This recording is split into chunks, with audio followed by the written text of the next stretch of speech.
Assalamualaikum warahmatullahi wabarakatuh. Salam sejahtera untuk kita semua. Yang terhormat Bapak Ibu peserta diseminasi dan yang berbahagia Bapak Ibu Guru CGP. Pada siang hari ini Pak Bowo dan Bu Ida akan melaksanakan diseminasi, yaitu mengenai tugas pada modul 1.4. Sebelum kita mulai, saya akan berpantun dulu ya, supaya siang ini tidak terlalu ngantuk ya.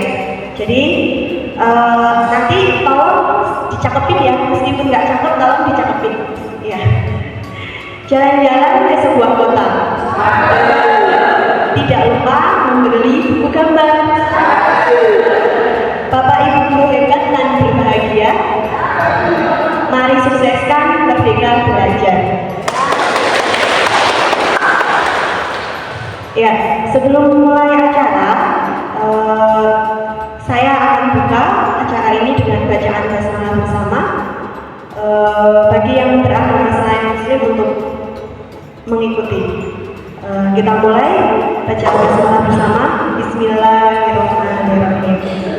Ya, acara yang selanjutnya sambutan dari Ibu Alkomah, kepadanya kami persilahkan.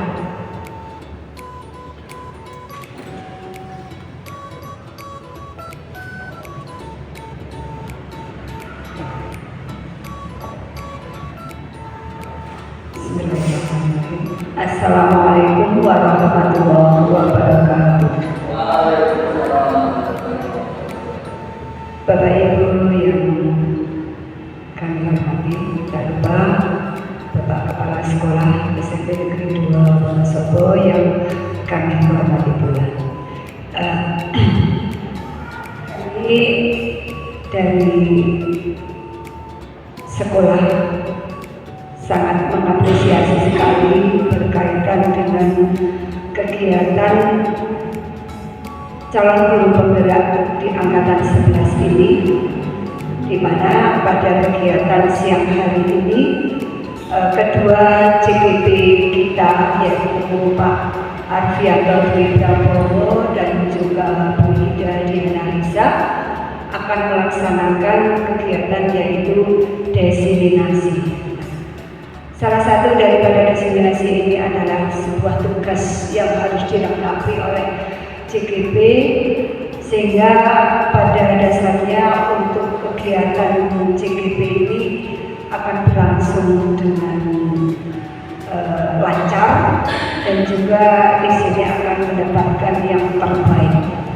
Adapun untuk kegiatan kali ini, diseminasi yang tadi sudah disampaikan di sini untuk mendiseminasi tentang budaya positif. Nah, budaya positif itu salah satu yang harus diterapkan dalam kurikulum Merdeka ini untuk memerdekakan anak, sehingga dengan budaya positif itu Anda akan memberi perilaku yang positif. Dengan demikian, nanti kita dengarkan bersama-sama apa itu sih budaya positif.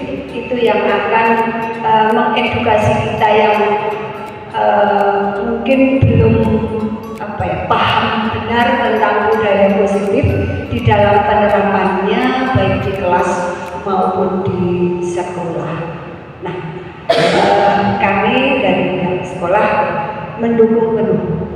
Silahkan untuk mengembangkan kaitannya dengan kegiatan guru penggerak di SMP Negeri 2 Wonosobo untuk memajukan SMP Negeri 2 Wonosobo dan juga dengan tujuan yaitu memerdekakan anak di dalam pembelajaran dan juga di dalam kehidupan sehari-hari. Nah, itu saja yang bisa saya sampaikan. Semoga acara ini diberi kelancaran, kemudahan, dan juga nanti kita akan mendapatkan ilmu yang sangat bermanfaat buat CGP kita. Tepuk tangan untuk CGP kita. Terima kasih. Kami akhiri. Astagfirullahaladzim. Billahi taufiq wal hidayah. Wassalamualaikum warahmatullahi wabarakatuh.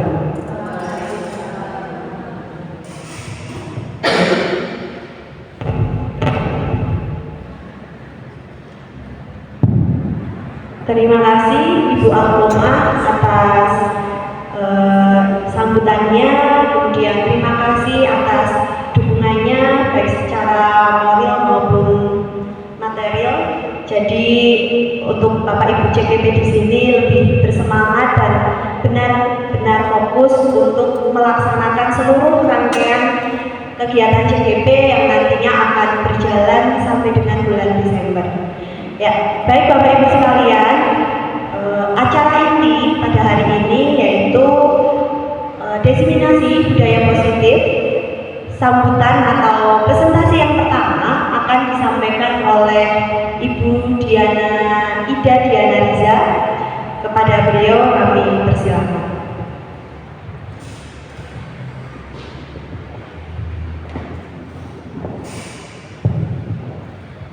Baik, terima kasih Ibu Rita atas waktu yang diberikan kepada saya. Sebelumnya saya menyampaikan terima kasih kepada teman-teman Bapak Ibu Guru SMP Negeri 2 Wonosobo yang telah menyempatkan waktu untuk mengikuti diseminasi budaya positif oleh Bapak Arfianto Dwi Prabowo dan saya sendiri Ida Diana Riza dari calon guru penggerak angkatan 11. Diawali dengan saya dulu, nanti Pak Bowo akan mengisi materi pada kesempatan yang kedua. Baik Bapak Ibu, diseminasi budaya positif ini dilaksanakan dalam rangka pemenuhan tugas aksi nyata modul 1.4 pendidikan guru penggerak tentang budaya positif. Adapun rancangan tindakan aksi nyatanya adalah sebagai berikut. Latar belakang, banyak murid yang melanggar peraturan sekolah.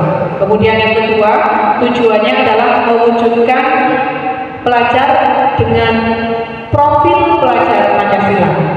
Tolak ukurnya adalah guru dan murid berkolaborasi membuat keyakinan kelas. Tolak ukur yang kedua, murid konsisten melaksanakan keyakinan kelas beserta nilai-nilai kebajikannya. Adapun lini masa tindakan yang akan dilakukan adalah yang pertama, berkolaborasi dengan kepala sekolah, guru kelas, dan guru mata pelajaran dalam kegiatan pembinaan ketertiban murid. Yang kedua, merancang kegiatan sosialisasi tentang budaya positif kepada kepala sekolah dan rekan sejawat serta murid. Dan yang terakhir adalah merancang strategi penyusunan keyakinan kelas bersama-sama dengan wali kelas setelah melaksanakan refleksi dan evaluasi tentang keyakinan kelas yang sudah ada sebelumnya. Dukungan yang kami butuhkan adalah dukungan dari seluruh warga sekolah dan partisipasi aktif orang tua di rumah dalam membiasakan budaya positif. Baik, mungkin kita sudah sering mendengar ya, sudah familiar dengan kata-kata budaya positif. Mungkin ada yang bisa memberikan pendapat apa itu budaya positif? Mungkin dari Bu Titik, monggo kami persilakan. Terima kasih. Saya mencoba untuk menjawab dari pertanyaan tentang budaya positif. Budaya positif itu adalah kebiasaan yang baik, yang positif, yang sudah dilaksanakan atau yang harus dilakukan oleh anak, di mana kebiasaan itu tidak serta-merta, tetapi perlu proses, sehingga budaya positif itu memang harus dilaksanakan sejak dini dan secara kontinu dan konsisten. Itu saja mungkin dari saya. Ya, terima kasih Bu Titik. Ya, betul sekali ya. Budaya positif artinya kebiasaan-kebiasaan yang baik, kebiasaan-kebiasaan yang positif. Ya. Jadi budaya positif adalah nilai-nilai yang mendukung perkembangan murid, menciptakan lingkungan yang menurut murid itu nyaman, aman, dan menyenangkan.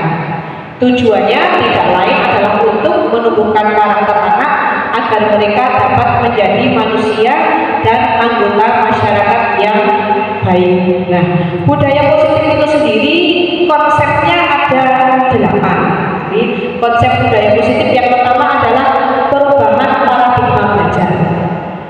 Yang kedua, disiplin positif. Yang ketiga, teori motivasi perilaku manusia. Yang keempat, ada hukuman dan penghargaan. Yang kelima, kebutuhan dasar manusia. Kemudian yang keenam, posisi kontrol guru. Lalu nanti saya akan membahas lebih banyak tentang yang nomor 7, konsep yang ke-7 yaitu keyakinan kelas, dan yang ke-8 nanti oleh Pak Bowo akan dibahas tentang segitiga restitusi. Baik, belajar dengan paradigma baru. Pemerintah telah mencanangkan kurikulum yang baru yaitu kurikulum merdeka. Yang intinya pembelajaran kita sekarang yang tadinya teacher center sekarang berubah menjadi student center, ya, memerdekakan murid supaya murid itu tidak lagi menjadi objek tetapi menjadi subjek dalam pembelajaran. Jadi paradigma baru yang dimaksud adalah cara pandang terhadap proses pembelajaran. Satu sisi dilihat bahwa peserta didik sangat dominan pengaruhnya terhadap proses pembelajaran. Cara pandang demikian memberikan kesempatan kepada peserta didik untuk lebih aktif dalam proses pembelajaran. Cara pandang inilah yang disebut sebagai pembelajaran yang berpusat kepada peserta didik atau student center. Ya, tren sekarang adalah kita membentuk peserta didik dengan diharapkan oleh pemerintah memiliki profil yang baik. Ya, profil yang sedang dikawal-kawalkan oleh pemerintah sekarang adalah pelajar dengan profil pelajar Pancasila. Ya, pelajar Pancasila adalah perwujudan pelajar Indonesia sebagai pelajar sepanjang hayat yang memiliki kompetensi global dan berperilaku sesuai dengan nilai-nilai Pancasila. Saya yakin Bapak Ibu guru sudah hafal ada 6 dimensi yang dimiliki oleh profil pelajar Pancasila. Dimulai dari beriman dan bertakwa kepada Tuhan Yang Maha Esa dan berakhlak mulia, kemudian berkebinekaan global, bergotong royong, mandiri, bernalar kritis dan kreatif. Untuk konsep berikutnya, setelah paradigma baru dalam pembelajaran, konsep yang kedua adalah tentang disiplin positif. Apa yang ada di pikiran kita kalau kita mendengar kata disiplin? Kira-kira apa yang ada di benak Pak Bowo? Kalau mendengar kata disiplin, satu kata Pak Bowo, apa yang ada di benak Pak Bowo? Terima kasih Bu Ida atas pertanyaannya. Berkaitan dengan disiplin positif, itu tentunya kebiasaan yang selalu tepat waktu. Dengan demikian maka kita bisa mendisiplinkan diri dan positif dalam disiplin itu. Jadi taat pada aturan. Nah, aturan yang ada patuh. Kemudian kita juga bisa memahami antara kesepakatan yang sudah kita sepakati bersama dengan diwujudkan dengan keyakinan. Demikian Bu Ida, terima kasih. Ya, kata pertama yang saya catat, patuh, gitu ya. Disiplin itu patuh. Kalau tidak patuh, lalu apa yang terjadi? Kalau tidak patuh, ya, begini. Kalau tidak patuh pasti dihukum. Ya, itu mungkin dari saya. Jadi disiplin itu dekat dengan taat lalu dihukum, gitu ya. Kalau tidak taat maka akan kita hukum. Tetapi apakah disiplin yang seperti ini efektif kita berlakukan kepada anak-anak kita, gitu ya? Nah, maka ada satu konsep yaitu disiplin ditambah kata positif. Disiplin positif. Oke. Kebanyakan orang akan menghubungkan kata disiplin dengan tata tertib, teratur, dan kepatuhan terhadap peraturan. Kata disiplin disiplin juga sering dihubungkan dengan hukuman, padahal itu sungguh berbeda.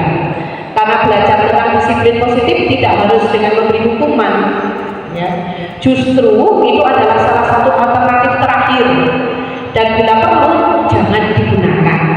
Ya. Untuk menciptakan murid yang merdeka, syarat utamanya adalah harus ada disiplin yang kuat. Ya, nanti kalau tidak ada disiplin, merdeka seperti-merdekanya. Disiplin yang dimaksud adalah disiplin diri yang memiliki motivasi intrinsik. Disiplin diri dapat membuat seseorang menggali potensinya menuju pada sebuah tujuan mulia, sesuatu yang dihargai dan bermakna. Nah, seseorang yang memiliki disiplin diri berarti mereka bertanggung terhadap apa yang dilakukannya, karena mereka mendasarkan tindakan mereka pada nilai-nilai kebajikan universal.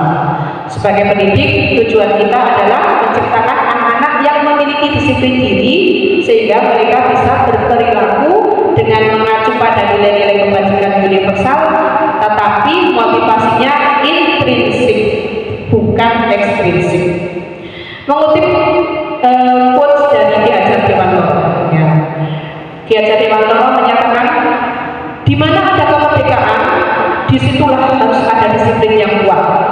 Sungguh pun disiplin itu bersifat self-disiplin, yaitu kita sendiri yang mewajibkan dengan sekeras-kerasnya, tetapi itu sama saja. Sebab jikalau kita tidak dapat melakukan self-disiplin, wajiblah penguasa lain mendisiplinkan diri kita.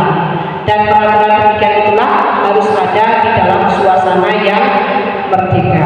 Nah, sebenarnya disiplin ini erat kaitannya dengan kita pandai mengontrol diri, ya. Mengontrol diri supaya kita bisa mencapai tujuan kita. Tujuan itu harus mengarah kepada nilai-nilai kebajikan. Sebenarnya ada banyak sekali nilai kebajikan. Banyak sekali nilai kebajikan.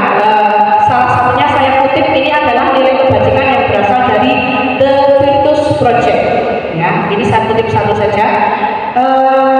Misalkan anak-anak mau ke belakang ketika kita sedang melaksanakan pembelajaran, gitu. Pak, Bu, minta izin ke belakang. Nah, seperti itu, kira-kira nilai kebajikan apa yang bisa diambil dari perilaku anak tersebut? Kira-kira apa Pak? Bu Vina, ya. Ya, itu adalah salah satu nilai kebajikan yang dimiliki oleh anak-anak, ya. Ada banyak sekali nilai kebajikan saya tampakkan di situ, tetapi sebenarnya kita memiliki nilai kebajikan anak Indonesia, ya. Nilai kebajikan anak Indonesia itu sebenarnya sudah tercover di dalam profil pelajar Pancasila tadi yang kita ungkapkan di depan, ya. Jadi beriman dan bertakwa kepada Tuhan Yang Maha Esa, berakhlak mulia, berkebinekaan global, bergotong royong, mandiri, bernalar kritis dan kreatif, itu adalah nilai-nilai kebajikan yang harus dimiliki oleh anak-anak Indonesia yang terdapat pada profil pelajar Pancasila. Ya, setelah disiplin positif, selanjutnya adalah motivasi perilaku manusia. Apa sih yang timbul pada diri seseorang secara sadar ataupun tidak sadar untuk melakukan tindakan? Nah, ini yang paling rendah, tingkatan yang paling rendah adalah untuk menghindari ketidaknyamanan atau hukuman. Itu tingkatan yang paling rendah.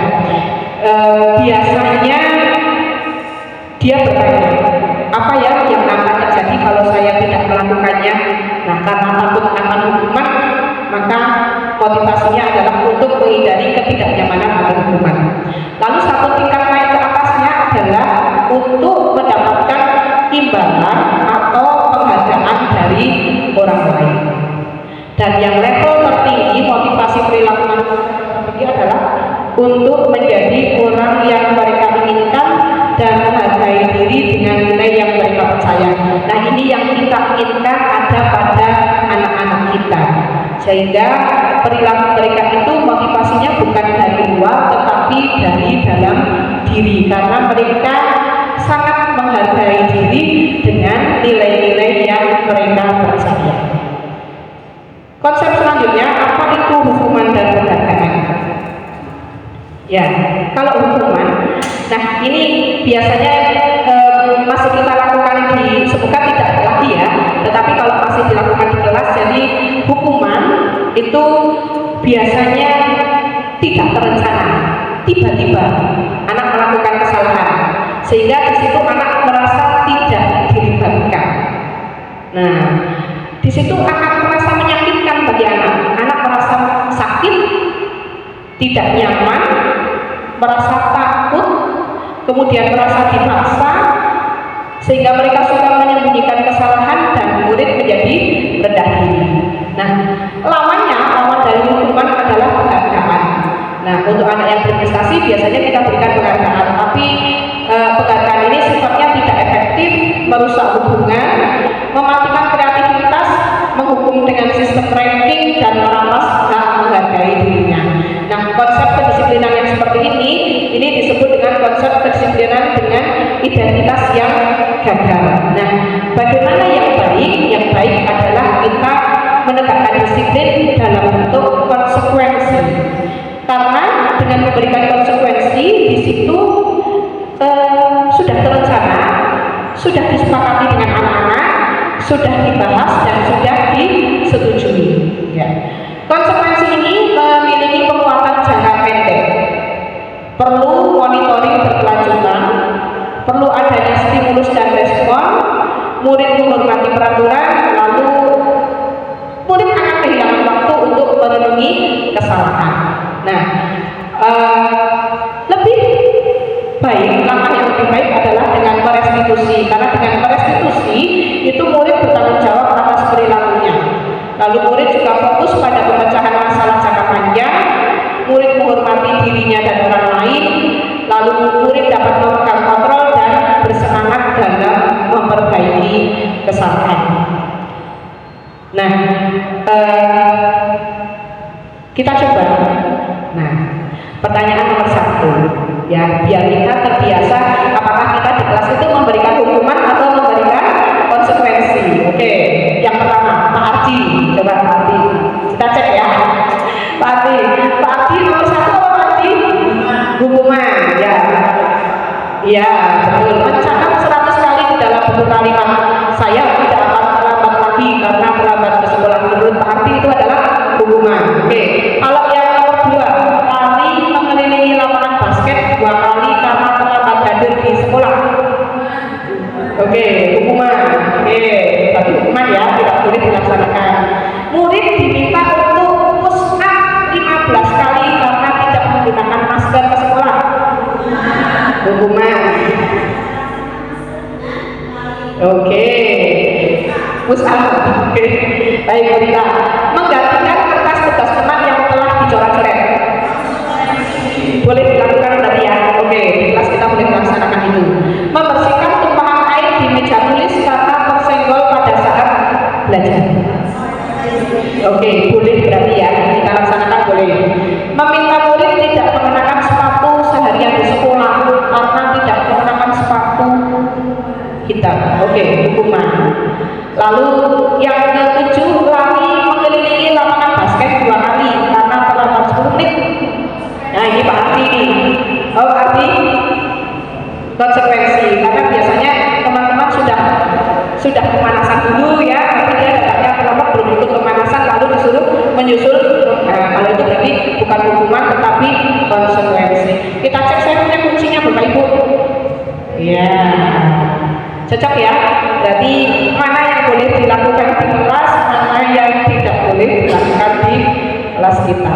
Oke, baik. Nah, sebenarnya setiap manusia itu berperilaku itu pasti ada alasan di baliknya, ya. Kenapa kok anak ini berperilaku seperti itu? Apa alasan di baliknya? Nah, ada sebenarnya mereka berperilaku karena untuk memenuhi kebutuhan dasar manusia. Misalnya, Ibu Ida di kelas pelajarannya ceramah terus, saya bosen, saya jadi pengen ramean di kelas. Berarti ada kebutuhan dasar dia yang tidak bisa dipenuhi oleh saya. Nah, kebutuhan dasar yang mana kira-kira Bapak Ibu? Iya, kebebasan. Dia merasa tertekan, dia merasa bosen dengan pembelajarannya Ibu Ida yang ceramah terus. Oke, kalau misalkan kamu kok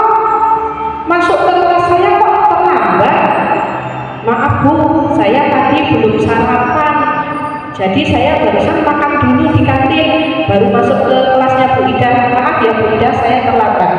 Nah, kebutuhan dasar apa yang dipenuhi oleh anak tersebut? Ya, oke, dia bertahan hidup karena merasa lapar. Ya, jadi ada 5 kebutuhan dasar.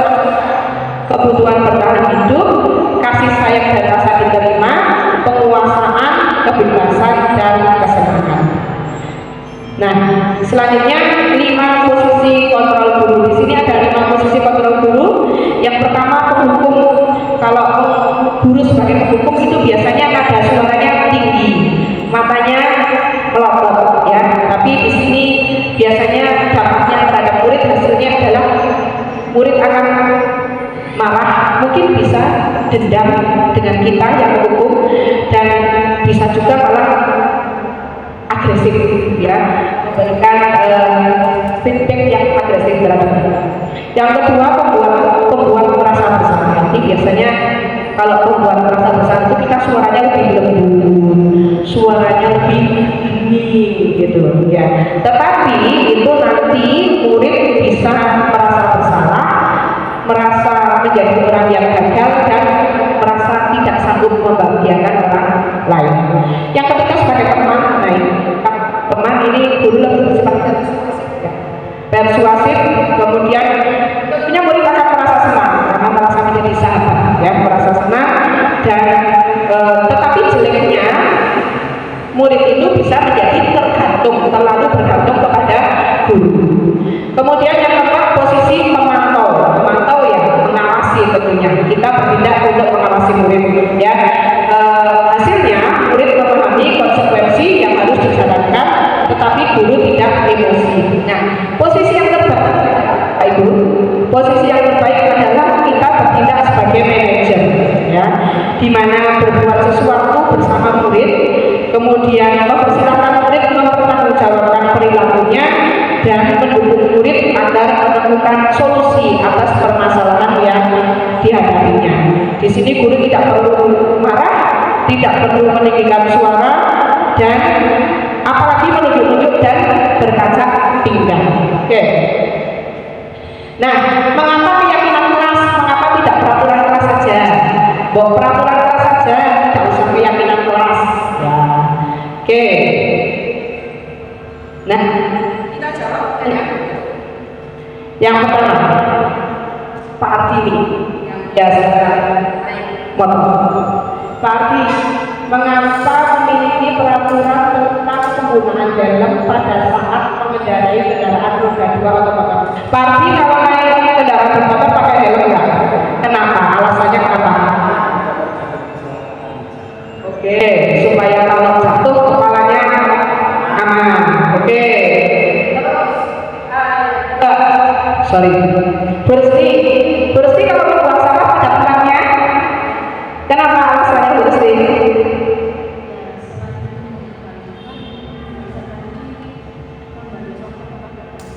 Oke, biar apa? Oke, biar tidak banjir. Oke, biar tidak banjir. Oke, biar bersih, biar tidak terjadi banjir. Oke, good. Terus anak-anak kalau ikut pembelajaran kita harus datang tepat waktu, betul ya Pak? Oke. Kalau ada anak yang terlambat, pembawa senang nggak? Kenapa sih? Karena dia akan terlambat mengikuti pembelajaran. Oke, mengganggu ya Pak ya. Nah, jadi diharapkan anak-anak kita itu taat atau patuh itu bukan karena faktor takut pada gurunya, bukan karena faktor ekstrinsik, tetapi karena memang dia meyakini nilai-nilai yang baik gitu. Karena dia memiliki motivasi intrinsik dari dalam dirinya, memang dia paham, oh, memakai helm supaya tidak terluka, oh, membuang sampah pada tempatnya supaya tidak banjir. Itu yang kita harapkan muncul pada anak-anak kita. Nah, pembentukan keyakinan kelas itu bersifat abstrak Bapak Ibu, ya, daripada peraturan yang lebih rinci dan konkret. Kalau keyakinan kelas itu lebih abstrak, tidak seperti tata tertib. Yang kedua, pernyataannya bersifat universal. Kemudian harus dibuat dalam bentuk positif, tidak boleh dalam kalimat negatif.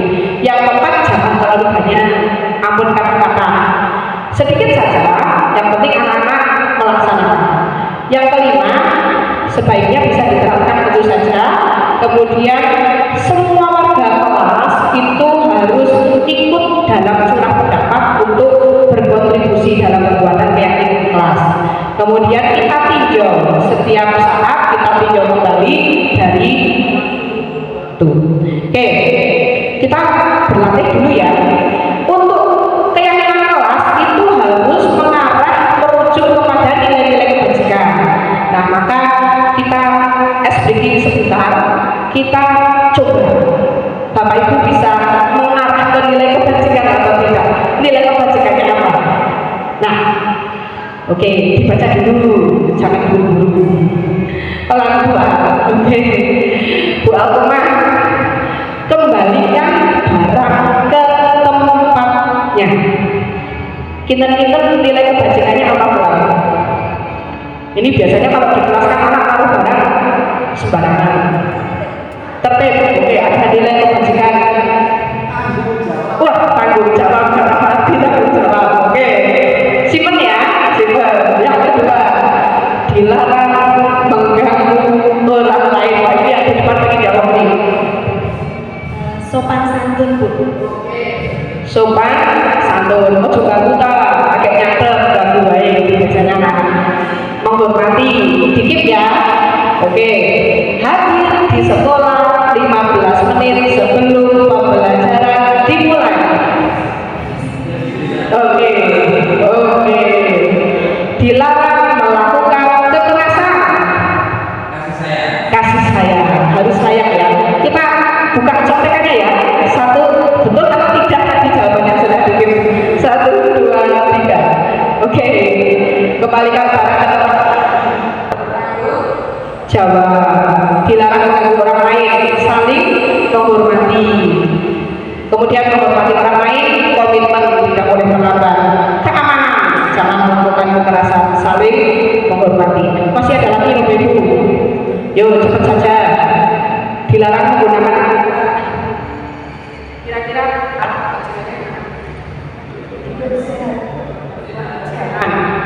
kesehatan, bergantian atau menunggu giliran.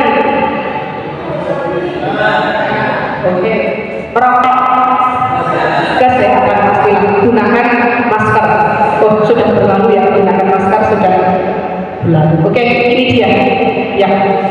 Kesehatan, menghormati orang lain, berempati, dilarang merokok, kesehatan, menghormati orang lain, gunakan masker juga kesehatan dan keamanan. Oke, lanjut. Nah, bagaimana sih cara membuat keyakinan kelas? Gitu. Ada prosedurnya ternyata Bapak Ibu. Saya dulu membuat keyakinan kelas di 9C itu ngasal. Ternyata ada tata caranya, saya juga baru tahu. Kita pelajari bareng-bareng. Yang pertama, mempersilahkan warga sekolah atau murid-murid di sekolah atau kelas untuk bercurah pendapat dulu. Ya, kalau di tempat saya itu karena tak suruh ngacung sebanyak-banyaknya, saya ketik di PowerPoint. Ada yang tidak boleh moyoi, tidak boleh buang sampah di laci, tidak boleh memanggil dengan nama bapak, begitu, macam-macam. Semua pendapat anak-anak itu kita tampung, saya tuliskan di PowerPoint, ya, dicat. Kemudian langkah yang ketiga, langkah yang kedua mencatat tadi ya, boleh menggunakan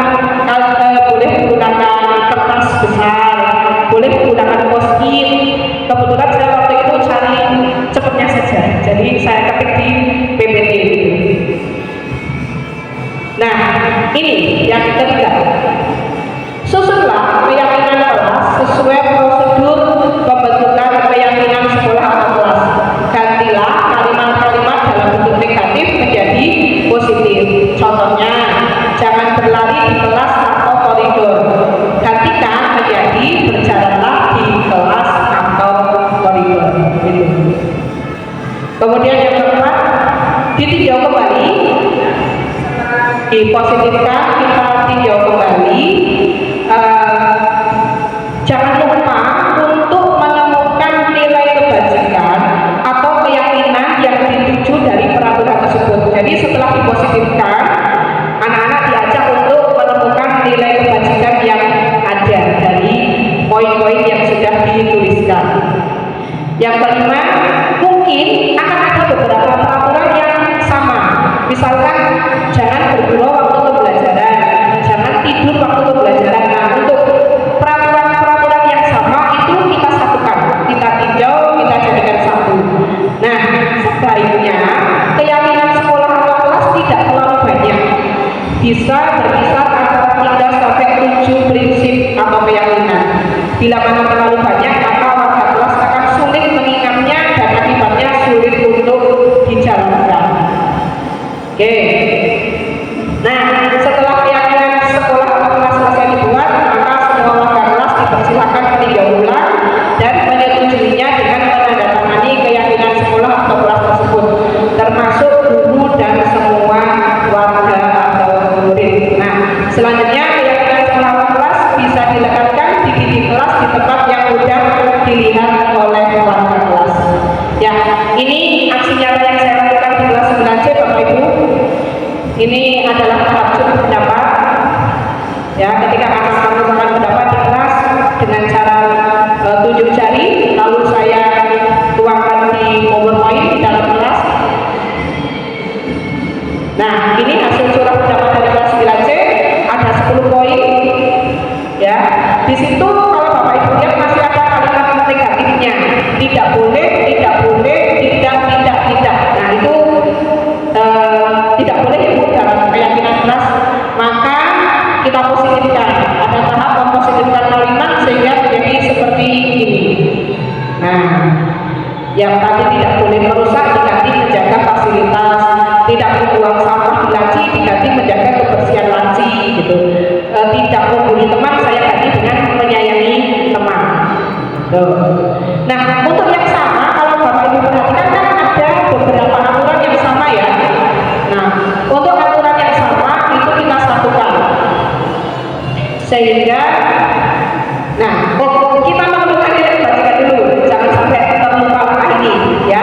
Kita menentukan nilai kebajikannya dulu, datang tepat waktu, bertanggung jawab, mendengarkan dengan baik, menghormati ya, menyayangi teman, berarti kasih sayang, mengikuti pembelajaran dengan baik, komitmen. Untuk aturan-aturan yang sama kita satukan, kita tinjau, kita satukan seperti ini hasil tinjauannya ya. Nah, ditinjau, dibaca bersama-sama oleh murid satu kelas. Nah, jangan lupa untuk penandatanganan keyakinan kelas 9C secara bersama-sama. Kita tandatangani bareng-bareng. Kemudian jadilah keyakinan kelas 9C. Yang pertama, menggunakan seragam dengan lengkap setiap hari sesuai aturan. 2, mengikuti pembelajaran tepat waktu. 3, menghormati dan memperhatikan guru pada saat pembelajaran. 4, menjaga fasilitas kelas 9C. 5, menjaga kebersihan kelas 9C. Dan 6, menyayangi teman 9C. Nah, di awal saya mungkin adalah tidak memberikan konsekuensi dari setiap pelanggaran. Jadi ketika ada anak yang bergurau di dalam kelas, maka saya beri waktu untuk belajar di luar kelas. Tapi anak tidak, betul ya Bu, maka saya lanjutkan dengan langkah selanjutnya yaitu membuat konsekuensi. Jadi harus ada konsekuensinya. Ini sudah disepakati dengan kelas 9C ya. Konsekuensinya ada mulai dari ditegur, kemudian melengkapi, kemudian orang tua yang dipanggil ke sekolah yang melengkapi ketertinggalan dan membersihkan kelas sampai meminta maaf. Nah, itu dia aksi nyata yang saya lakukan di kelas 9C selaku wali kelas 9C. Semoga Bapak Ibu berkenan apabila ada kesalahan dalam saya menyampaikan, saya mohon maaf. Untuk selanjutnya materi segitiga restitusi akan disampaikan oleh teman saya yaitu Bapak Ardianto Dwi Prabowo. Kepada Pak Bowo kami persilahkan.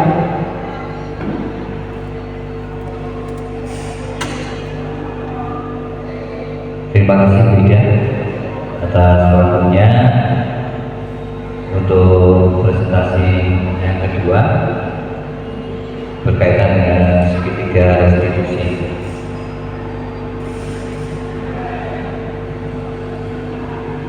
Sambil menyiapkan untuk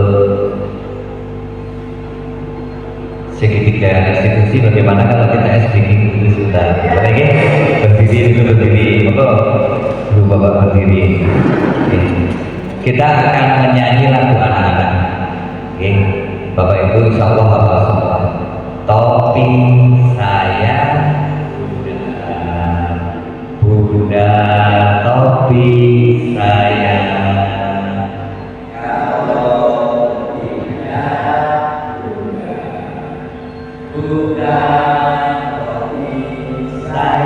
Apa ini? Nah, terus apa?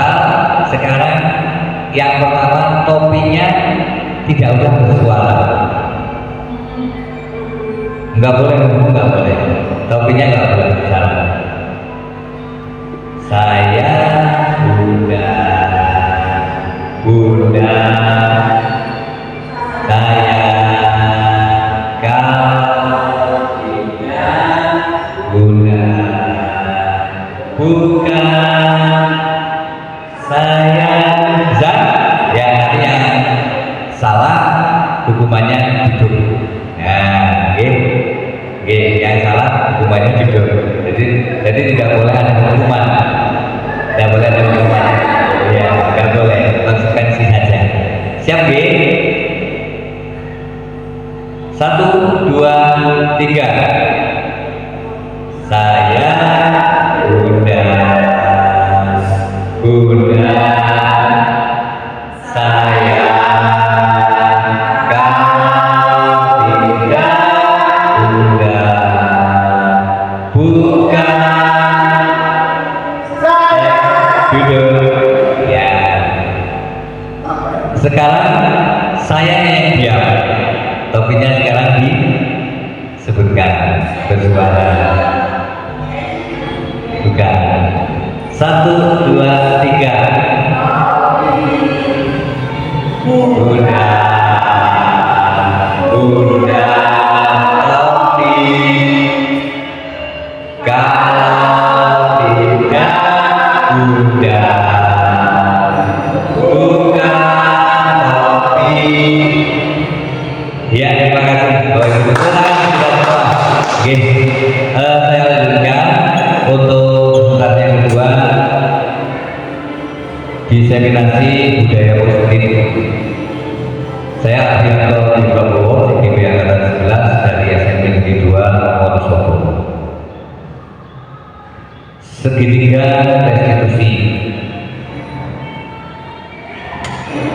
Bapak Ibu sekalian, segitiga restitusi, pengertian dari restitusi sendiri adalah proses menciptakan kondisi bagi murid untuk memperbaiki kesalahan mereka sehingga mereka bisa kembali pada kelompok mereka dengan karakter yang lebih kuat.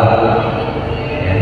Nah, di sini melalui pendekatan restitusi, ketika murid berbuat salah, guru akan menanggapi dengan mengajak murid berefleksi tentang apa yang dapat mereka lakukan untuk memperbaiki kesalahan mereka sehingga dapat menjadi pribadi yang lebih baik dan menghargai dirinya.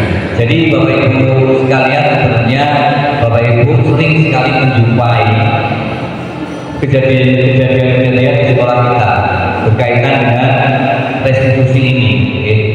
Nah, hanya mungkin kita dalam mengambil keputusannya itu sesuai atau tidak seperti itu.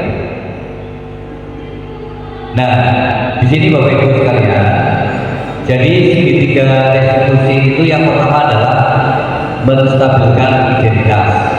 Kemudian yang kedua, validasi tindakan yang salah, dan yang ketiga, menanyakan keyakinan.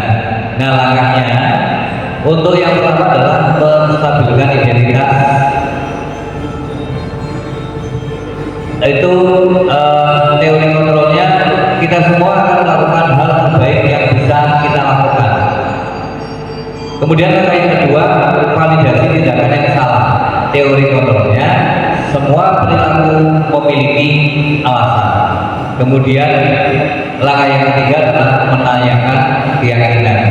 Teori kontrolnya adalah kita semua memiliki motivasi internal. Jadi ada 3 langkah. Yang pertama adalah menstabilkan identitas, yang kedua validasi tindakan yang salah, dan yang ketiga menanyakan keyakinan. Ini juga tadi ada sangkut pautnya dengan apa yang disampaikan, dipresentasikan oleh rekan guru saya, Ibu Ida Diana.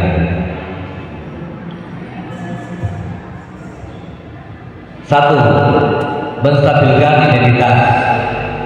Bagian dasar dari segitiga restitusi bertujuan untuk mengubah identitas anak dari orang yang gagal karena melakukan kesalahan menjadi orang yang sukses. Kemudian yang berikutnya adalah anak yang melanggar peraturan karena sedang mencari perhatian adalah anak yang sedang mengalami kegagalan. Kemudian dia mencoba untuk memenuhi kebutuhan dasarnya, namun ada benturan. Itu untuk menstabilkan identitas. Kemudian berikutnya adalah untuk validasi tindakan yang salah. Setiap tindakan kita dilakukan dengan suatu tujuan, yaitu memenuhi kebutuhan dasar. Kemudian restitusi tidak menyarankan guru bicara ke murid bahwa melanggar aturan adalah sikap yang baik.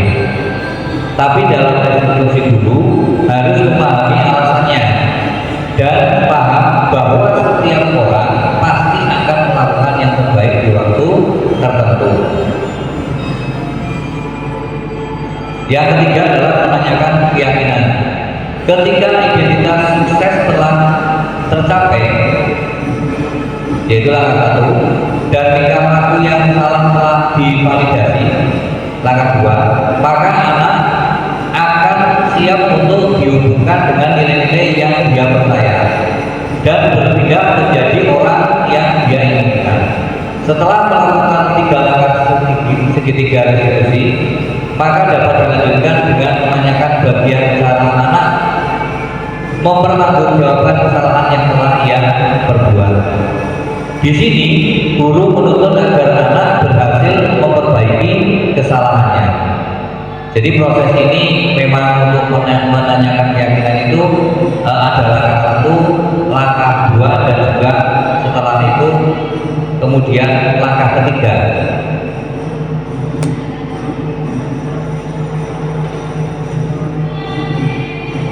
Ya.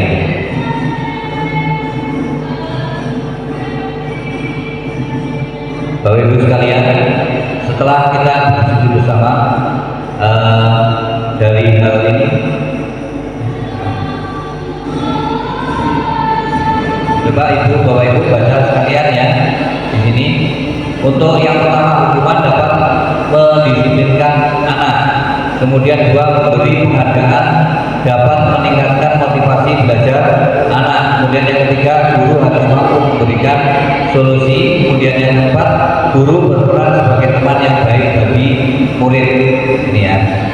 Jadi kita perlu membahas 4 hal ini sehingga kita nanti dalam praktek di sekolah itu kita sudah sesuai dengan segitiga restitusi.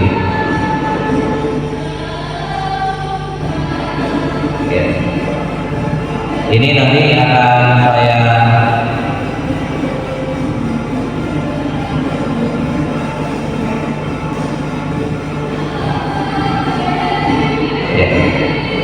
videonya ada di laptop satunya, Bapak Ibu sekalian. Itu dibahas dulu ya, berikutnya.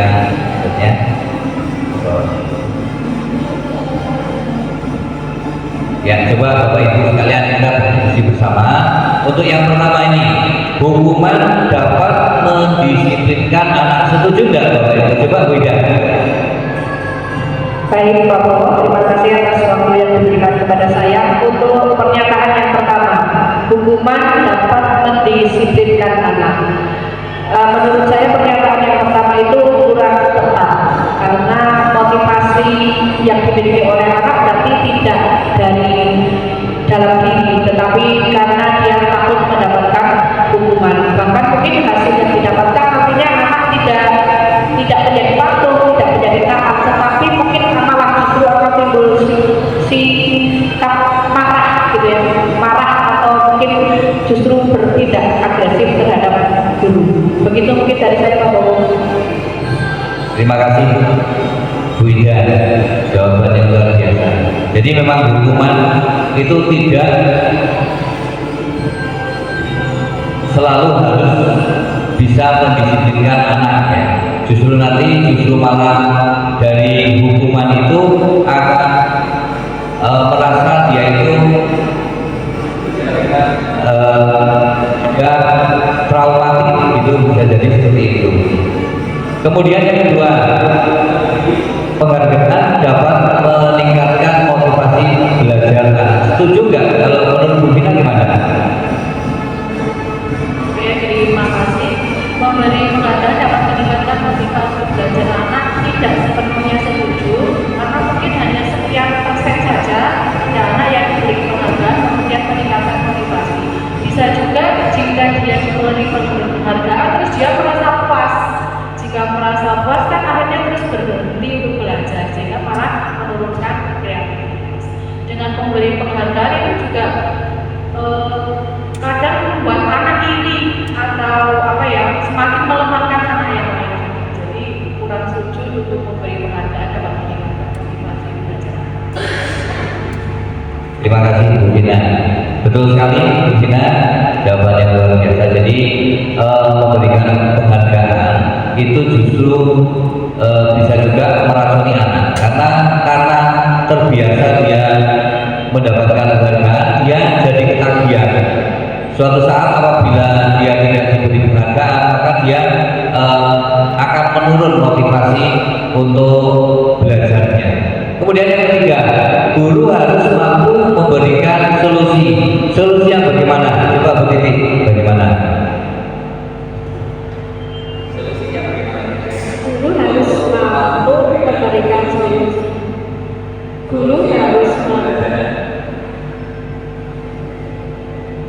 Guru memberikan solusi kepada peserta didik. Ya, kaitannya dengan aturan restriksi yang ada di sekolah.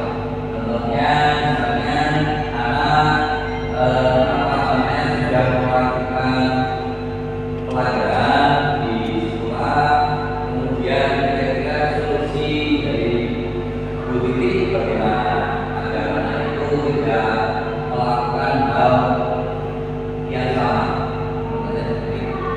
Saya masih bingung ya Pak terus terang, untuk pemberian solusi itu sebaiknya dari guru itu sendiri atau dari murid.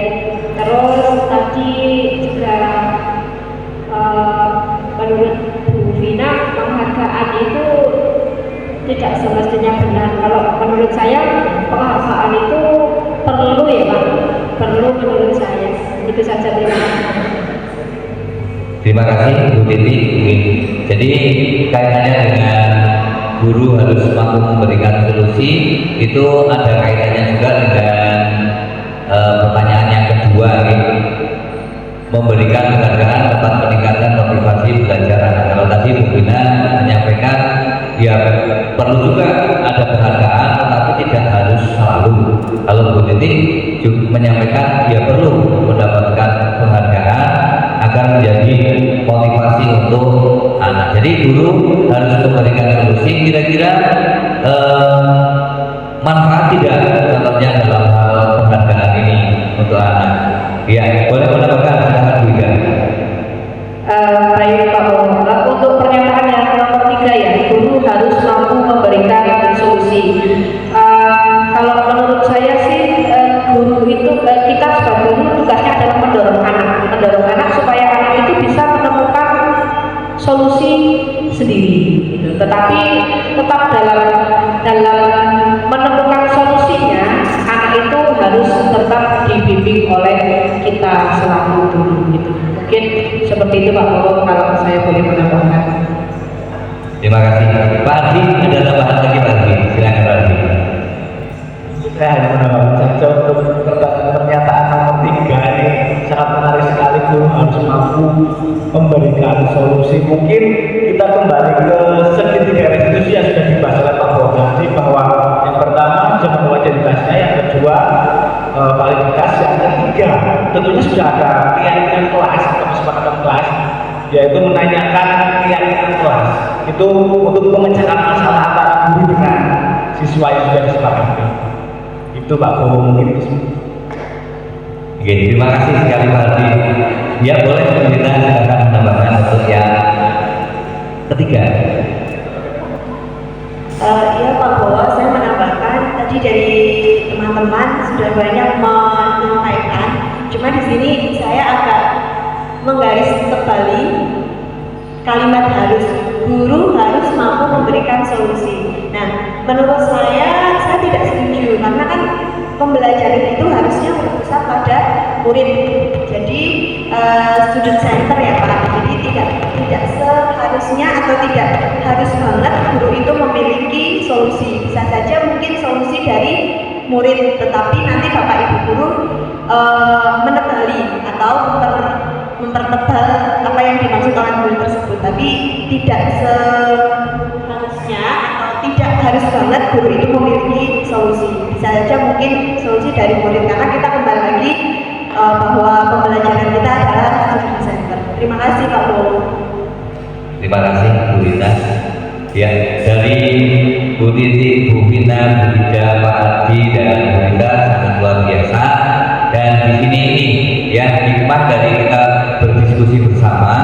Jadi kita punya solusi-solusi kira-kira yang terbaik itu yang sesuai dengan segitiga restitusi itu solusi yang bagaimana. Semua pendapat dari Bapak Ibu sekalian sangat luar biasa, dan itulah tadi yang saya harapkan dalam proses guru mampu untuk memberikan solusi seperti itu. Kemudian yang terakhir yang keempat ini, guru berperan sebagai teman yang baik bagi murid. Maksudnya berperan sebagai teman yang baik bagi murid itu menurut Bu Resti bagaimana Bu Resti? Terima kasih izin menjawab. Menurut saya guru berperan sebagai teman yang baik bagi murid artinya ketika kita berada di kelas sebagai wali kelas maupun sebagai guru mapel, kita berusaha untuk menjalin kedekatan secara emosional dengan murid-murid kita, meskipun tetap masih ada beberapa batasan yang harus kita sepakati. Belum lama juga kemarin saya baru membaca di suatu platform media sosial yang mengatakan bahwa ketika kita memberi pelajaran kepada murid, jika murid merasa kita adalah temannya, maka materi yang kita sampaikan akan lebih diingat atau akan lebih mengena di hati murid daripada ketika kita bersikap sebagai superior di kelas atau sebagai guru yang enggan memahami muridnya sebagai teman. Jadi dari sini saya berpendapat bahwa pernyataan nomor 4 saya setuju bahwa sebagai seorang guru kita berteman dengan murid tetapi tetap menjaga batasan tertentu, berteman dalam hal yang positif dan dalam rangka untuk meningkatkan motivasi belajar murid. Terima kasih. Luar biasa, tambahan dari Bapak Teman. Terima kasih. Berkaitan dengan guru berperan sebagai teman yang bagi murid, tadi yang disampaikan oleh Bu Resti, betul, beliau menyatakan bahwa berteman baik dengan murid, setuju. Tapi di sini tadi disampaikan dengan batasan-batasan tertentu, itu artinya bahwa sekarang kita melihat anak sekarang ya Pak, memang anak itu cenderung untuk dekat dengan kita, tetapi itu kalau kita istilahnya diladeni, itu anak-anak sekarang itu melunjak, jadi melunjak, sehingga di sini betul tadi disampaikan ada batasan-batasan supaya anak itu tidak melunjak. Selain itu menjadi teman yang baik itu juga ada sedikit nilai dari posisi negatifnya, itu anak cenderung mengalami ketergantungan. Nah, ketergantungannya di sini apabila si Pak ini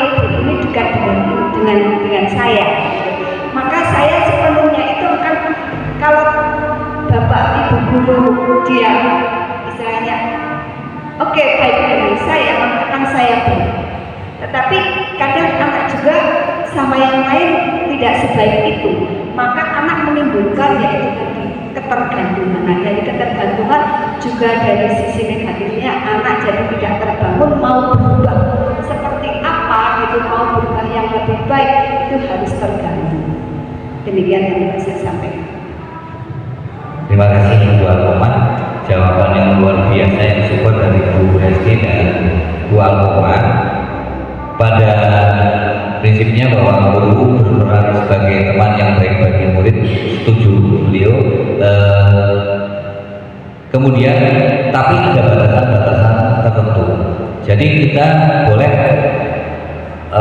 dengan murid itu menganggap sebagai teman, tapi kita juga harus menjaga kewibawaan kita sebagai guru. Karena betul sekali yang beliau katakan Bu Resti dan Bu Alkoma, bahwa kalau kita terlalu dekat dengan murid maka kadang akan dia tidak bisa menjaga norma-norma yang ada antara guru dan murid seperti itu. Jadi luar biasa sekali jawaban dari Bu Resti dan Bu Alkoma dalam hal guru berperan sebagai teman yang baik bagi murid. Bapak Ibu sekalian, setelah tadi kita berdiskusi bersama tentang ada empat poin pertanyaan, dan Bapak Ibu sudah tadi bersama-sama menyelesaikan masalah yang ada di poin 1, 2, 3, dan 4. Kita lanjut selanjutnya.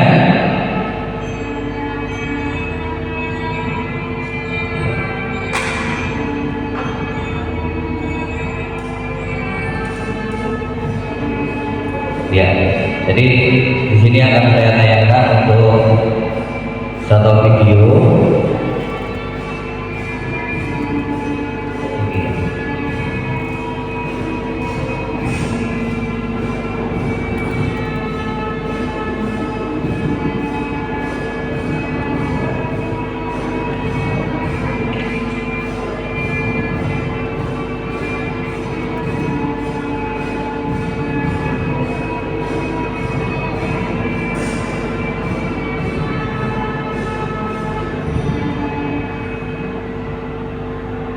Nah, ini Bapak Ibu sekalian, saya telah membuat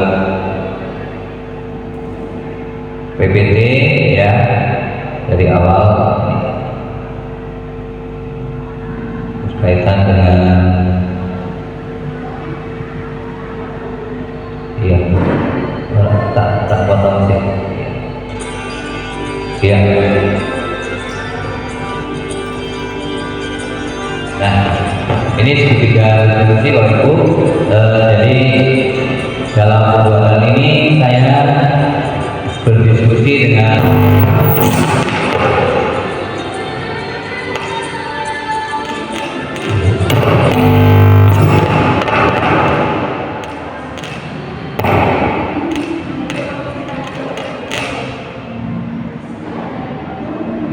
ya.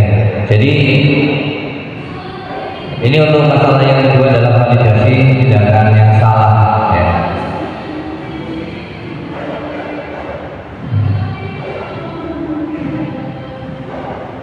Dari awal ini Bapak Ibu sekalian, jadi segitiga diskusi suatu proses dialog yang dijalankan guru dengan rekan sejawat, bahkan dengan orang tua, dapat menghasilkan murid yang mandiri dan bertanggung jawab. Saya bersama dengan teman-teman rekan sejawat mendiskusikan bersama-sama berkaitan dengan segitiga diskusi. Next ya.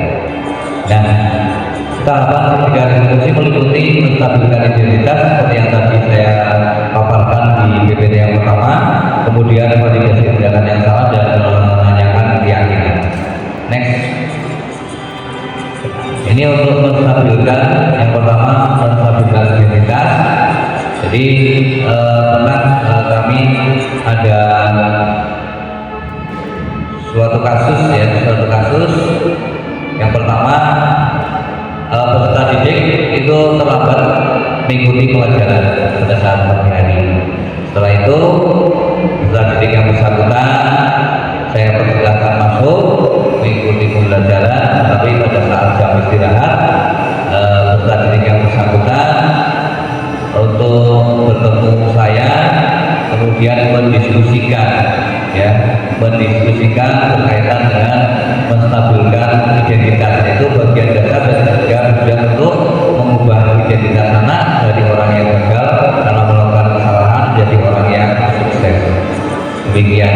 Next, untuk yang kedua adalah validasi tindakan yang salah. Nah, pada kasus ini, kasus yang kedua, pada saat saya mengajar di kelas itu anak yang bersangkutan, dua anak yang bersangkutan itu berbicara sendiri dan bermain game. Nah, setelah itu anak yang bersangkutan saya tegur. Setelah itu di istirahat kedua saya suruh ketemu saya di ruang guru. Kemudian menanyakan keyakinan, menanyakan keyakinan sendiri adalah teori kontrol untuk menyatakan bahwa pada dasarnya termotivasi secara internal ketika identitas sukses telah tercapai dan tingkah laku yang salah telah divalidasi, kemudian langkah berikutnya adalah anak akan siap untuk dihubungkan dengan nilai-nilai yang dia percaya dan berpindah menjadi orang yang dia inginkan. Jadi seperti itu. Setelah yang ketiga,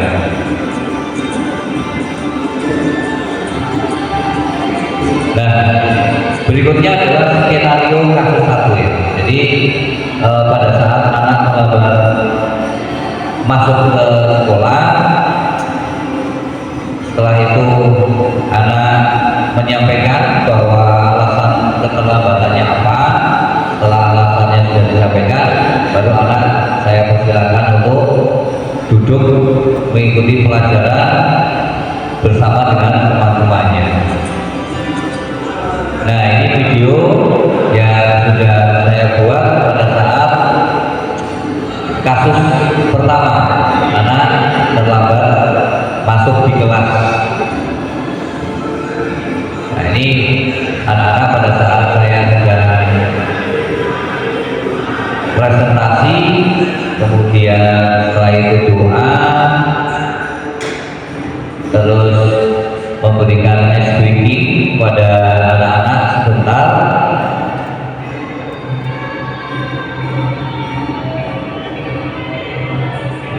Nah, ini doa selesai.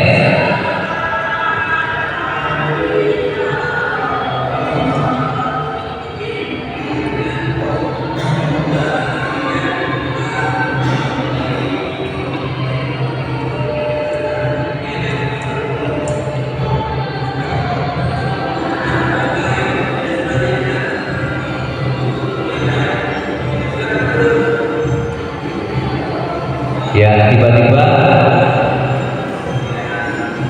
anak yang bersangkutan itu terlambat masuk ke kelas. Setelah itu saya menanyakan, kenapa kok sampai terlambat masuk kelas? Kemudian anak yang bersangkutan menyampaikan alasannya, keterlambatannya masuk di kelas. Nah, pada siang harinya yang bersangkutan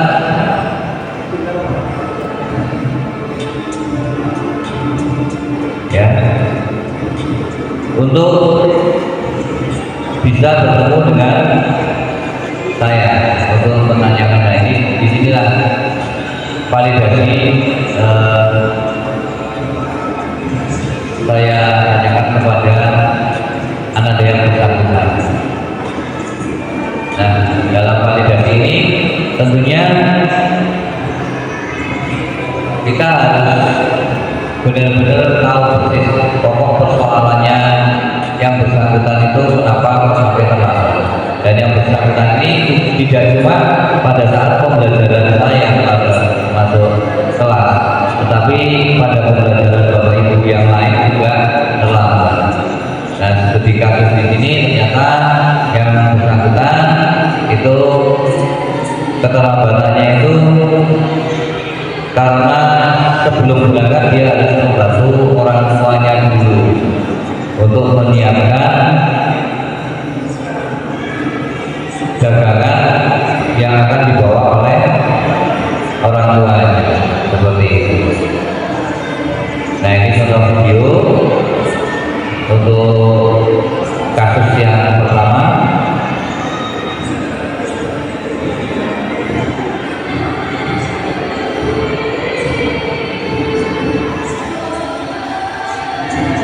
Ya, kalau Ibu bisa lihat videonya di depan kasus yang pertama,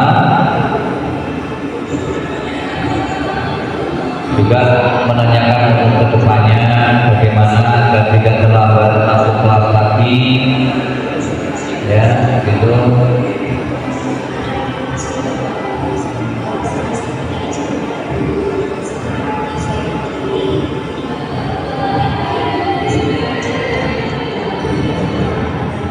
Dan karena keterlambatannya ini tentunya akan mengganggu teman-temannya yang sudah siap untuk menerima pembelajaran. Makanya ditanyakan untuk konsekuensinya apa biar tidak terlambat lagi.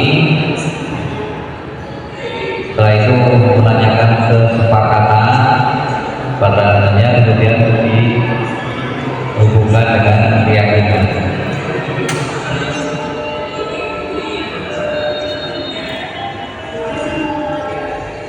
Setelah itu anak diizinkan untuk mengikuti pelajaran selanjutnya. Kemudian untuk kasus yang kedua adalah siswa main game saat pembelajaran. Jikalau guru sudah menjelaskan materi pembelajaran, kemudian memberikan tugas ke peserta didik, ternyata peserta didik ini bermain game. Nah, sementara teman-teman main-mainnya serius mengerjakan tugas, tapi dua peserta didik ini bermain game. Nah, setelah itu guru menghampiri dan menanyakan kenapa kok teman-temannya mengerjakan tugas, justru kalian itu malah bermain game seperti itu.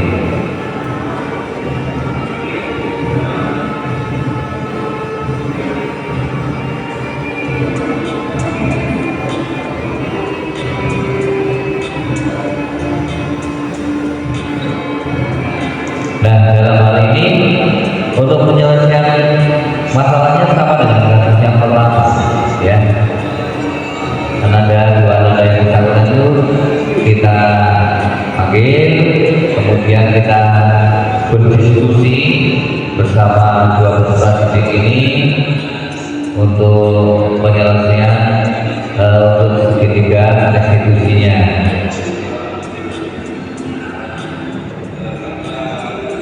Kita tanyakan alasannya apa, kok teman-temannya mengikuti pembelajaran dengan baik, sementara dua anak ini bermain game.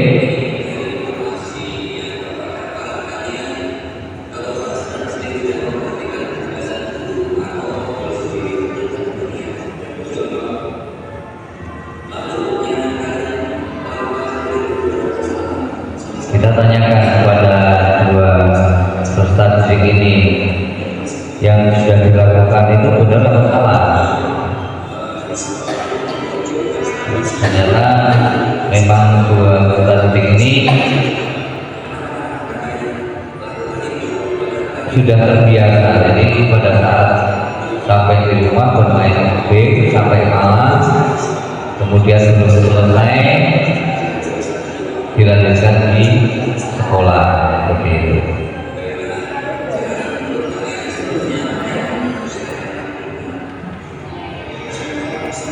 Jadi kita validasi masalah seperti itu.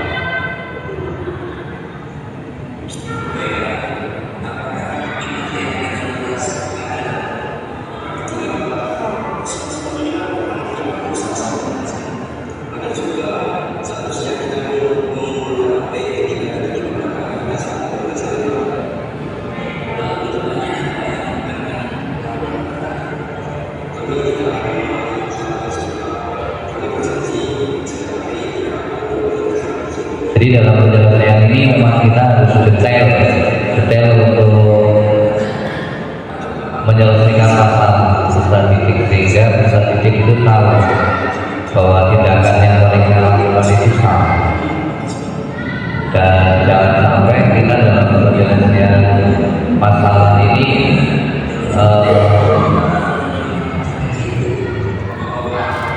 tidak sesuai.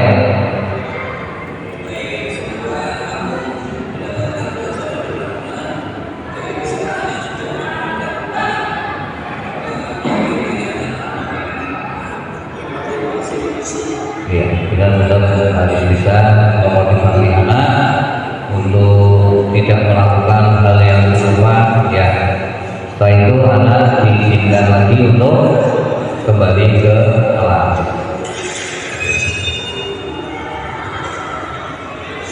Nah, demikian. Ini juga setelah penyelesaian kasus ini, anak juga memberikan tanggapan.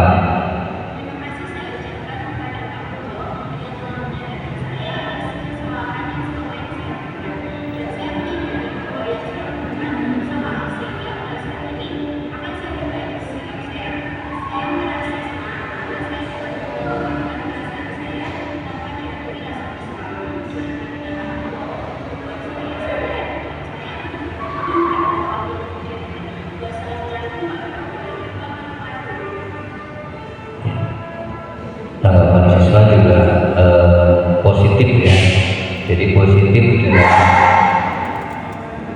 apa yang sudah mereka lakukan. Ya, tadi dari tayangan video kasus 1 dan 2 tentunya Bapak Ibu semua sudah melihat ya. Coba saya akan minta tanggapannya. Yang pertama dari Bu Ida, bagaimana tanggapan tadi setelah melihat tayangan video kasus 1 dan 2? Apa beda? Oke, baik Pak Bo. Terima kasih atas penyampaiannya tentang segitiga restitusi. Tentunya menambah pengetahuan saya untuk menyelesaikan masalah-masalah yang dihadapi di kelas dengan murid-murid saya, Pak Bo. Ya,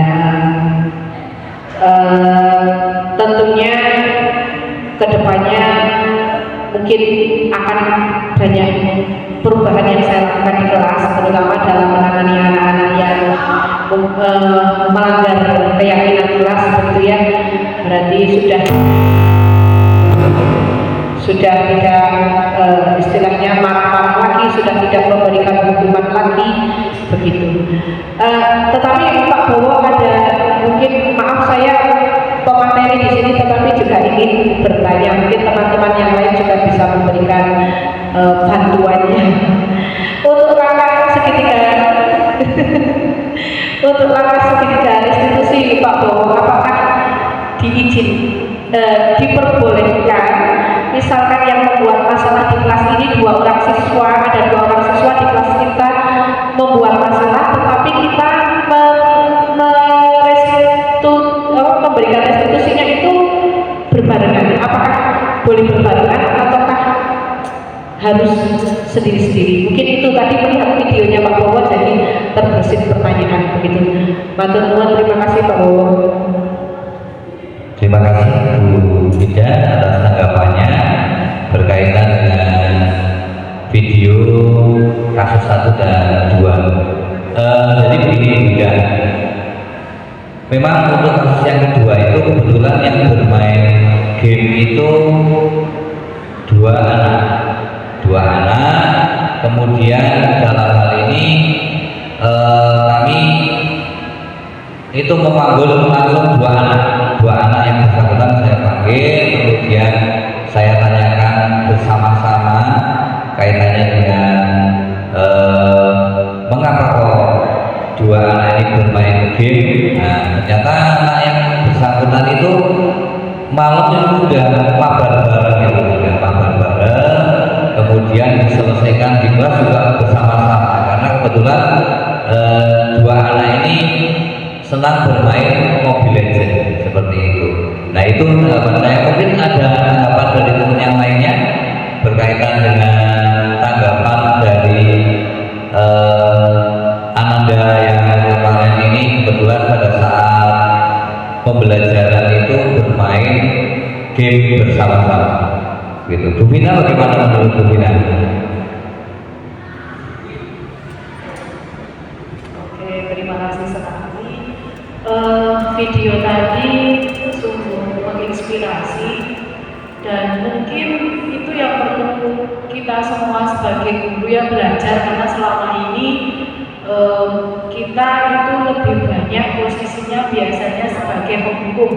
Nah, kita jarang yang sudah melakukan segitiga dan restitusi. Jadi apa yang tadi Pak Bowo sudah lakukan, praktek di kelas, dilakukan merestitusi murid yang melakukan pelanggaran terhadap keyakinan kelas, itu bisa jadi cermin bagi kita untuk melakukan hal yang sama. Terima kasih. Terima kasih Bu Vina atas tanggapannya tadi, menambahi apa yang sudah disampaikan oleh Bu Ida. Saya kira sudah dari dua tanggapan ini yang sudah bisa untuk mengevaluasi saya berkaitan dengan cara penanganan peserta didik apabila peserta didik yang bersangkutan itu tidak sesuai dalam bersikap maupun pada saat mengikuti pembelajaran. Nah, Bapak Ibu sekalian, ini ada sedikit tambahan PPT dari saya berkaitan dengan budaya positif. Ya, budaya positif itu meliputi 3 hal. Yang pertama adalah dari peraturan kelas, kemudian keyakinan kelas, dan lingkungan positif. Begitu. Itu tambahan dari saya. Sekali lagi terima kasih sekali atas partisipasi dari Bapak Ibu sekalian dalam presentasi pada siang hingga sore hari ini. Mudah-mudahan Bapak Ibu semua dengan adanya presentasi ini bisa bermanfaat dan bisa ada hikmahnya bagi Bapak Ibu sekalian. Kurang lebihnya mohon maaf. Saya juga assalamualaikum warahmatullahi wabarakatuh. Lagi kepada pembawa acara.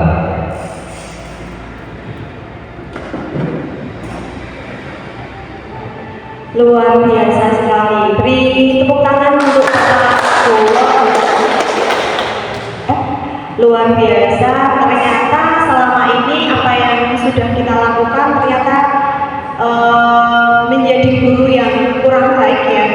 Ternyata saya juga masih sering menghukum, kemudian ternyata juga saya belum bisa menerapkan restitusi, atau ada beberapa ya kasus ternyata saya sudah menerapkan restitusi namun tidak sesuai dengan langkah ketiga yang tadi Pak Bowo jelaskan. Jadi sungguh luar biasa. Mungkin Bapak Ibu guru di SMP 2 depannya juga banyak yang ikut CGP. Nanti apabila ada CGP angkatan 12 mungkin Bapak Ibu bisa mengikuti untuk kemajuan sekolah kita, bahwa luar biasa ilmu yang dapat diambil dari CGP ini. Sungguh saya sangat mengapresiasi apa yang tadi disampaikan Pak Bowo dan Bu Ida. Sebelum lanjut ke sesi selanjutnya, apakah Bapak Ibu guru ada yang ingin bertanya? Barangkali apa yang tadi sudah disampaikan kurang begitu mengena. Silakan,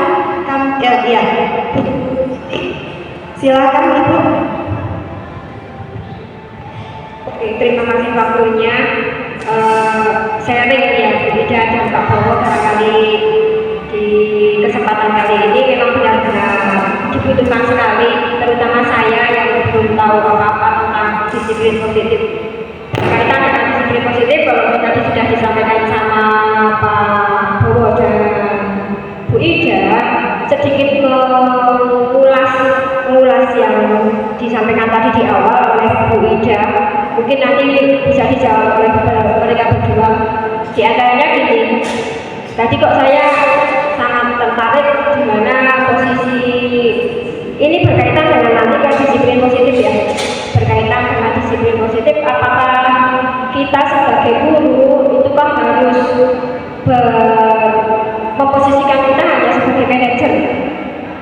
sedangkan tadi di penghukum dan yang lainnya tidak boleh.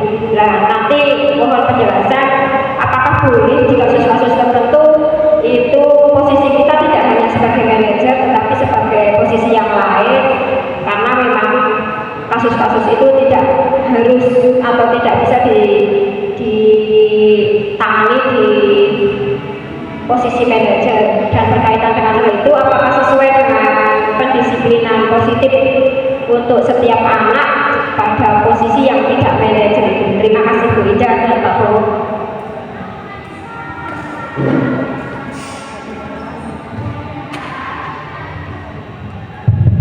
Ya, terima kasih sekali pertanyaannya Bu Titik, ya sangat menarik sekali ya. Memang dulu kan ada 5 posisi kontrol tadi ya.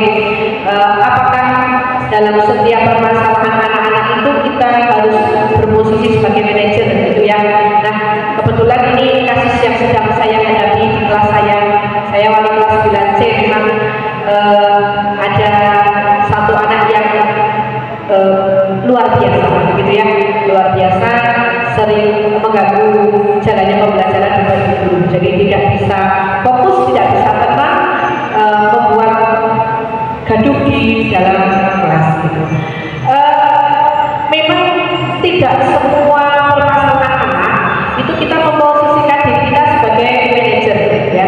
Ada kalanya kita tidak bisa meletakkan diri kita sebagai manajer di setiap anak. Ada beberapa anak khusus ya begitu yang memang mungkin kita harus memposisikan diri sebagai teman, mungkin sebagai pemantau, bahkan juga sebagai penghukum begitu Bu Titik kalau menurut saya begitu.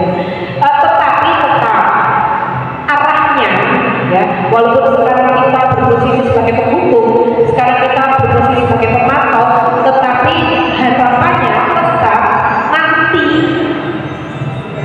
jalannya, arahnya itu tetap kita menuju sebagai manajer. Tetapi untuk menjadi manajer kita dahului dulu dan menjadi pengontrol yang baik, misalkan sebagai penghukum. Kita awali dengan menjadi penghukum dulu, tapi berikutnya ya, tujuan berikutnya kita hendaknya bisa bertindak sebagai manajer bagi anak tersebut. Jadi menurut saya tidak semua anak sih bisa kita selesaikan dengan posisi manajer. Begitu. Mungkin kita awali dengan posisi-posisi kontrol yang lain dulu untuk selanjutnya bisa menjadi manajer bagi anak tersebut. Itu mungkin penjelasan dari saya.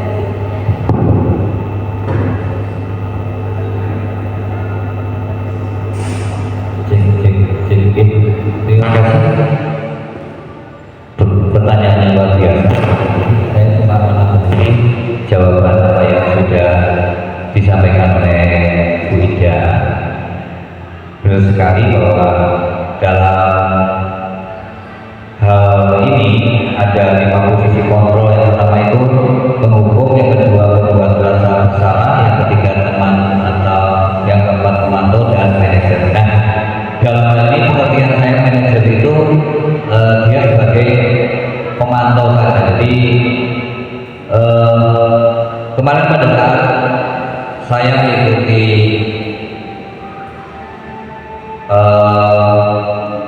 pemahaman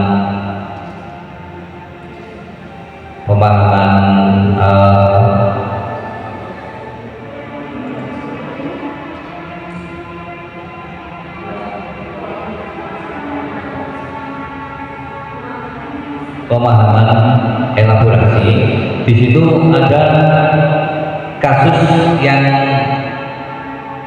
mungkin kasus itu kasus krusial gitu ya. Jadi suatu kasus yang sudah masuknya tuh ranah hukum. Contoh begini, contoh pada saat pembelajaran anak bolos sekolah, kemudian anak yang bersangkutan itu masuk ke masjid dan mengambil kotak amal, atau seperti itu.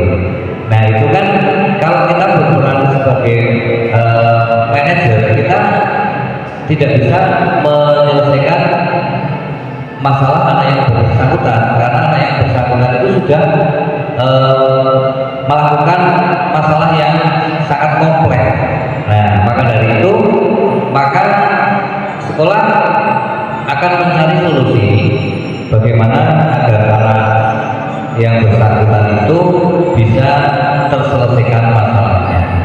Nah, kemarin setelah diskusi yang agak panjang itu, akhirnya kita jadi tahu bahwa manajer itu sebenarnya kapasitasnya itu sebagai apa sih? Nah, di sini akhirnya dari pasien kami, manajer itu tugasnya adalah sebagai pemantau saja. Tapi jika ada anak yang sudah melakukan kesalahan yang sangat kompleks, maka anak tersebut juga akan menyelesaikannya dengan aturan tata cara penyelesaian kepada pihak yang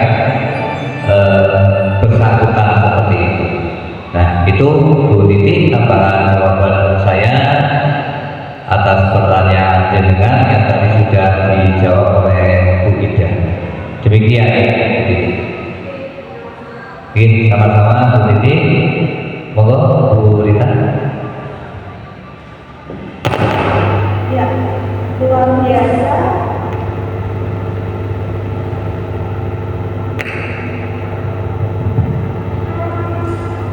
Luar biasa diskusi kita pada sore hari ini.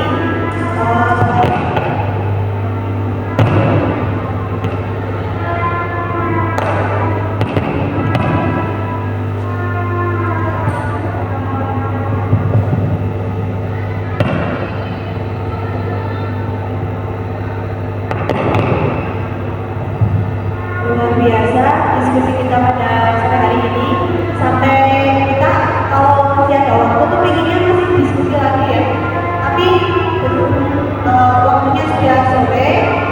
Jadi untuk sesi tanya jawab mungkin dicukupkan sampai di sini ya, Rida dan Pak Bowo. Luar biasa, mudah-mudahan nanti SMP Negeri 2 Wonosobo banyak melahirkan CGP-CGP selanjutnya.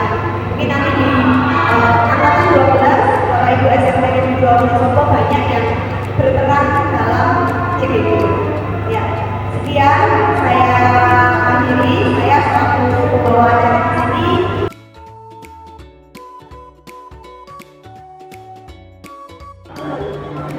Assalamualaikum warahmatullahi wabarakatuh. Perkenalkan, saya Rita Yuniati. Saya mengajar mata pelajaran Bahasa Indonesia di SMP Negeri 2 Wonosobo. Di sini saya mengucapkan terima kasih kepada Ibu Ida Diana Riza dan Bapak Arfianto Dwi Prabowo yang telah melaksanakan diseminasi budaya positif dalam rangka pemenuhan tugas pendidikan guru penggerak angkatan 11 pada modul 1.4. Berkat diseminasi yang beliau lakukan, saya jadi mengerti dan saya jadi paham mengenai 8 konsep budaya positif, khususnya pada materi keyakinan kelas dan pada tahapan segitiga restitusi. Pada keyakinan kelas, saya jadi lebih paham bagaimana alur dan tahapan-tahapan yang harus dilaksanakan saat menyusun keyakinan kelas. Kemudian, pada segitiga restitusi, saya dapat mengetahui bagaimana cara menyelesaikan permasalahan murid menggunakan segitiga restitusi. Harapan saya, semoga saya dapat mengaplikasikan atau saya dapat mengimplementasikan di kelas saya maupun di sekolahan saya.